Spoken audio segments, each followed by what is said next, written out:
नमस्कार, मैं हूं अमितेश और 23 जुलाई दिन मंगलवार को केंद्रीय बजट संसद के पटल पर पेश होगा। इससे पहले मार्च में सरकार की ओर से अंतरिम बजट पेश किया जा चुका है। यह तीसरी दफा होगा जब केंद्रीय वित्त मंत्री निर्मला सीतारमण केंद्रीय बजट संसद में पेश करेंगी।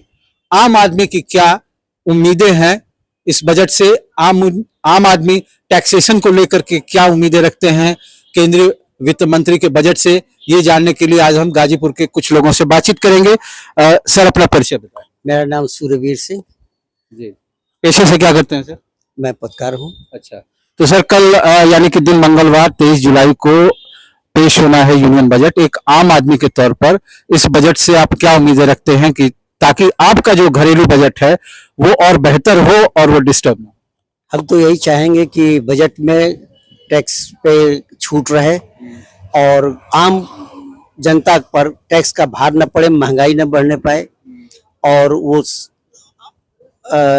मेडिकल पर भी छूट रहे और शिक्षा पर भी, जीएसटी हो या अन्य चीजें जो हैं वो उसमें छूट होनी चाहिए, जिससे कि सुविधा अनुसार हर आदमी अपना काम कर सके।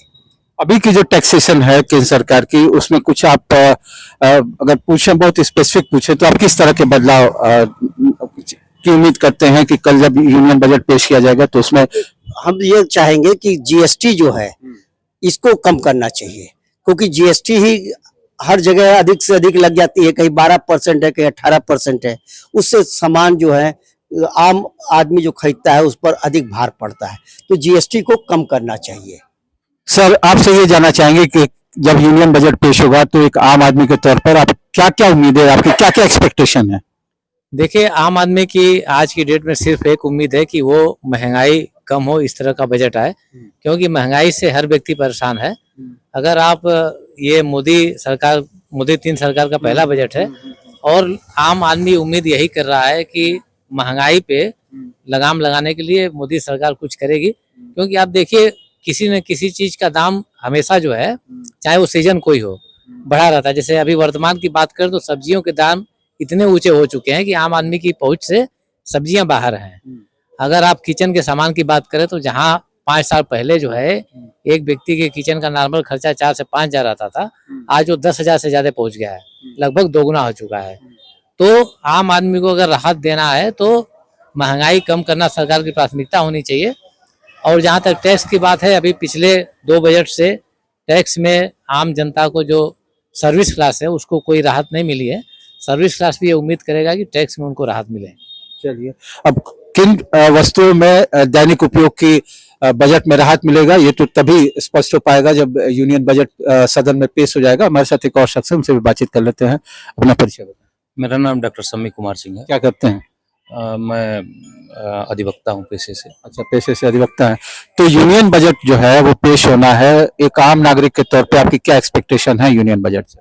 देखिए, ये नई सरकार का एक पूर्ण बजट है और इसमें बहुत सारी अपेक्षा है, क्योंकि बजट मूलतः आय और व्यय का ब्यौरा होता है, लेकिन हम कहाँ बजट को किस मद में कितना धन व्यय कर रहे हैं, ये पूरे वित्तीय वर्ष में, पूरे वर्ष में आने वाले समय में ये पता चलता है कि हमारे देश की इकोनॉमी, देश की अर्थव्यवस्था में किन मुद्दों को ध्यान में रख करके नीतियां बनाई गई। तो इस समय जो देश के लिए सबसे बड़ी समस्या है, सबसे बड़ा मुद्दा बना हुआ है आए दिनों में, देश में एक बड़ी आबादी है जो युवा है, कामगार है, जिसको नौकरी चाहिए, उसमें स्किल्ड अनस्किल्ड दोनों लोग हैं। तो रोजगार की समस्या एक बहुत बड़ी समस्या है। तो हम ये चाहेंगे कि विनिर्माण क्षेत्र, जो भी रोजगार के जो महत्वपूर्ण क्षेत्र हैं, विनिर्माण क्षेत्र हो, सेवा क्षेत्र हो, उनमें इस तरह के व्यय के उस तरह के बजट, उस तरह के मद में धन आवंटित किए जाएं, जिससे रोजगार के क्षेत्र बढ़े।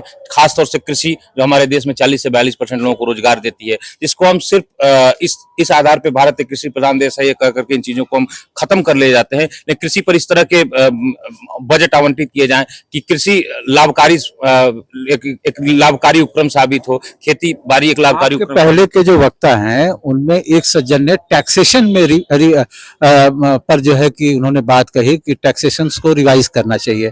दूसरे शख्स ने कहा कि महंगाई पर काबू करने की कोशिश करनी चाहिए। इस पर आपके क्या ख्याल है? दोनों देखिए, दो तरह के टैक्स होते हैं, डायरेक्ट टैक्स, इनडायरेक्ट टैक्स। तो डायरेक्ट टैक्स में जैसे इनकम टैक्स वगैरह हो गया, तो उसमें निश्चित तौर पर एक कामगार व्यक्ति अपने आय का जो भी टैक्स देता है उसको थोड़ा और समराइज करना चाहिए, क्योंकि अभी हमारे देश में जो महंगाई बढ़ी है, हम बचत कम कर पा रहे हैं, हम जितना कमा रहे हैं उससे ज्यादा हम व्यय कर ले रहे हैं, तो उसको पहले इनकम टैक्स में। और दूसरी चीज जो इनडायरेक्ट टैक्स है, जैसे जीएसटी के नाम पर जो टैक्स लिए जाते हैं, और भी तमाम ड्यूटीज जीएसटी के अलावा भी ली गई है, जैसे पेट्रोल पे है अलग अलग तरह के कर हैं, वाइन पे है अलग तरह का कर है, बहुत ऐसी चीजें हैं जो जीवनोपयोगी वस्तुएं हैं, दवाएं हैं जिसपे अलग तरह की कुछ चीजें जो उसके कंपोनेंट्स में हैं। तो उनमें जो इनडायरेक्ट टैक्सेज हैं उनको भी सही तरीके से समराइज किया जाए, और डायरेक्ट टैक्स मतलब इनकम टैक्स को भी सही तरीके से, क्योंकि अभी हमारे पास बचत बहुत, तमाम जो वित्तीय विश्लेषक हैं वो ये बात को मान रहे हैं कि हमारे देश में महंगाई की दर 9.5% हो गई, 4%, 4.5% एक अमूमन महंगाई की दर मानी जाती है। लेकिन अगर महंगाई को देखें तो 9.6, 9.7 पे चली आई,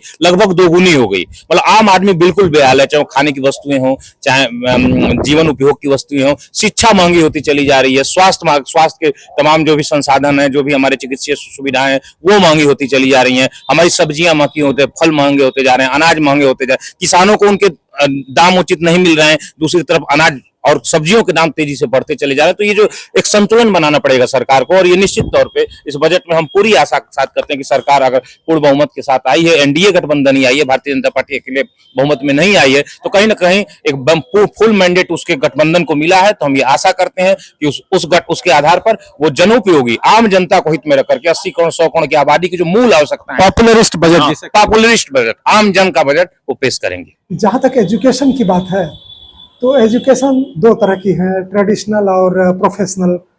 तो ट्रेडिशनल तो ठीक है, ट्रेडिशनल में नेशनल एजुकेशन पॉलिसी काम कर रही है जिसमें कुछ रिलैक्सेशन देना चाहिए, क्योंकि जो आर्ट्स फैकल्टी है उसमें बहुत सारे बच्चे होते हैं और उनको जो है सेमिस्टर सिस्टम में कंट्रोल करना एक बड़ा चुनौती भरा काम होता है। तो इसमें थोड़ा सा ढील देना चाहिए, एक बार उस पर पुनर्विचार करने की ज़रूरत है। और दूसरी बात, जो प्रोफेशनल कोर्सेज हैं जैसे मेडिकल हो गया, इंजीनियरिंग हो गया, एग्रीकल्चर हो गया, इसमें तो सब ठीक है, लेकिन इधर बीच मेडिकल में कुछ धांधली देखने को मिली। तो इसमें कुछ पक्का इंतज़ाम होना चाहिए कि एक छात्र जो है परेशान ना हो, और देश को चाहिए कि ज़्यादा से ज़्यादा प्रोफेशनल कोर्सेज में से बच्चों को पास आउट करे, निकाले, योग्य बच्चों को निकाले। और उसके लिए जैसे कि गवर्नमेंट कॉलेज की सीटें हैं, मेडिकल साइंस में मैं देख रहा हूँ कि वह जो भी सीटें हैं पहले की तुलना में तो काफ़ी ज़्यादा हुई हैं, लेकिन फिर भी पॉपुलेशन की तुलना में वो कम है। तो और प्राइवेट कॉलेजेस भी बहुत खुल रहे हैं, तो प्राइवेट कॉलेजेस की जो फीस है इतनी ज़्यादा है कि एक आम आदमी का बजट से बाहर है वो।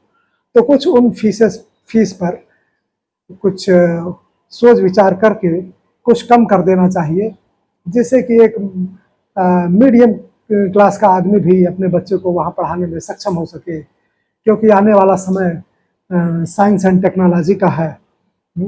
और अगर बच्चा मेडिकल या इंजीनियरिंग की सर्विसेज में जाता है तो संभवतः हमारे देश को ज़्यादा आगे ले जा पाने में सक्षम होगा। सरकार जो गवर्नमेंट सेक्टर में उच्च शिक्षा संस्थान हैं उनके लिए कुछ अगर हम बेल आउट पैकेज कहें या अलग से कुछ वित्त की व्यवस्था कहें, उसके लिए जो भी टेक्निकल शब्द हो, उसके लिए हम चाहेंगे कि सरकार कुछ व्यवस्था करे बजट में। इसके अलावा विदेशी विश्वविद्यालय भी यहाँ पे अपने शाखाएं खोल सकते हैं, और जो प्राइवेट सेक्टर में जो उच्च शिक्षण संस्थान हैं वह भी, तो फीस को लेकर के बहुत ही उसमें असमानता है।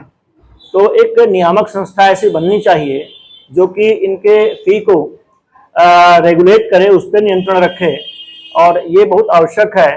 और कहीं न कहीं किसी भी रूप में जो गवर्नमेंट सेक्टर के राजकीय और जो एडेड कॉलेजेज हैं या विश्वविद्यालय हैं वहाँ वो उनका मुकाबला कर सकें। ये जो यहाँ पे सुविधाएं हैं उन सुविधाओं के लिए कुछ अलग से जो है बजट की व्यवस्था हो। साथ ही साथ चूंकि हम उच्च शिक्षा में एक प्राध्यापक हैं, तो यहाँ पे पेंशन संबंधी भी चिंताएं हम लोगों की भी हैं। तो उसमें बेहतर होता कि ओपीएस यदि फिर से बहाल हो पाता, या अगर न भी हो तो कम से कम एक निश्चित पेंशन की व्यवस्था कुछ इस ढंग से होती जो कि आकर्षक हो, अच्छा हो, जिसे स्वीकार किया जा सके। और साथ ही साथ जो इनकम टैक्स का स्लैब है वह भी थोड़ा बढ़ना चाहिए और उसमें भी कुछ सुधार की गुंजाइश है होनी चाहिए। तो हमारी तो जो एक्सपेक्टेशन है बजट से वो इसी तरह की हैं। इन सारी चीज़ों में कुछ न कुछ बजट में व्यवस्था होनी चाहिए। ये थे गाजीपुर के कुछ आम लोग, अलग अलग पेशे से जुड़े हुए लोग जिनसे हमने बातचीत की। अब इनकी उम्मीदों पर ये बजट कितना खरा उतरेगा ये तो तभी पता चलेगा जब बजट संसद की सदन में पेश होगा। Amitesh Kumar Singh, NBT online, Ghazipur.